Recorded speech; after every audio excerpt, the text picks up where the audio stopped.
Joining us now, look who's here, Senator Ron Johnson from Senate Budget, Science and Transportation. Senator, we always love having you on. So, Senator, we've got reports that the White House is in denial about inflation when everyone on Wall Street is talking about it. Even Americans who don't follow politics are getting angry. They're sitting up and taking notice. We've got Goldman Sachs, Bank of America, Deutsche Bank warning about recession. So is Larry Summers. Why is the White House seemingly in denial? Don't ask me. I mean, I know you are asking me, but I can't get my head inside the mind of a liberal. It makes no sense. Of course, they deny inflation at the same time they say they have a cure for it, which is even more deficit spending.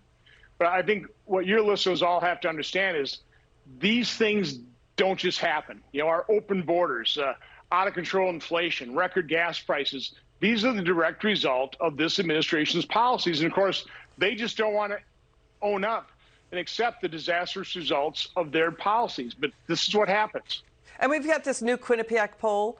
Biden's approval rating is crashing with millennials and Generation X to Z. And now Senator Elizabeth Warren is saying that Biden may do more executive orders, more spending before the midterms on things like student loan debt, prescription drug costs, more overtime pay. Then we have a new book coming out from the New York Times reporters saying Nancy Pelosi is blaming the far left squad, saying that, quote, the Democrat Party, their loose talk of socialism is costing the Democrats the Asian and Hispanic voter bases. What do you say to that? Well, first of all, I can't believe his approval rating is even that high. But I have no doubt Democrats will continue to buy votes with these social welfare programs, try and buy student votes by paying off their loan.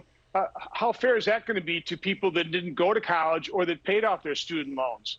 So unfortunately, you just don't have enough Americans understanding the detrimental impact of all this massive deficit spending, $30 trillion in debt. We are just collectively whistling past the graveyard here. And Senator, we have Nancy Pelosi also quoted as saying Representative Jayapal, Premier Jayapal, and Alexandria Ocasio-Cortez are fighting to be the, quote, queen bee of the Democrat Party, to run the party. Do they want to push aside Biden to get their guy or person in there? Possibly, but, what Nancy Pelosi has to understand, it's her policies, the policies of President Biden, the policies of the radical left, which is the Democratic Party. That is what is causing all this damage. Again, the open borders, the out-of-control deficit spending sparking 40-year high inflation, record gasoline prices.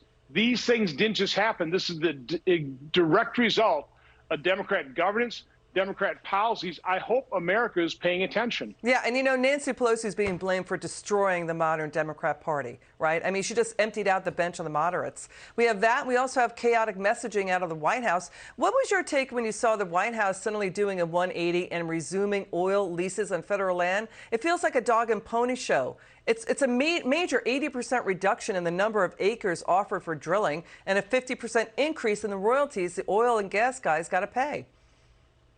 Well, it certainly shows that they recognize that they've got a political problem here.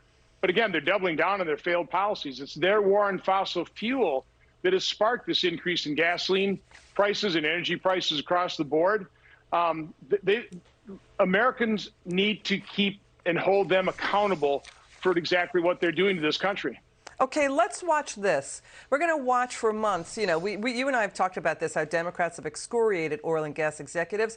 We're going to first watch a fight between Jen Psaki and Peter Doocy, and then we're going to swing into Democrat pollsters saying we got to bring Trump back on the ballot to win in the midterms. Watch this. Would President Biden rescind his executive order that halts new oil and natural gas leases on public lands? Well, 90% of them happen on private lands, as I'm sure you know, and there are 9,000 unused approved drilling permits. So I would suggest you ask the oil companies why they're not using those if there's a desire to drill more. Morale is extremely low amongst the Democratic coalition. We are seeing cynicism and frustration with the perceived lack of progress on the progressive agenda. We have to put Trump back on the ballot, but that does not mean that we get to make every Republican seem like Trump. Okay, first of all, Jen Psaki was criticized because the oil and gas sector is flat out pumping. I mean, they're pumping on, I think, on 75 to 80% of what they have in terms of leases. The 9,000 is a fraction of the total leases out there. But what is your response to Jen Psaki and now the far left saying we want Trump back on the ballot to win in the midterms?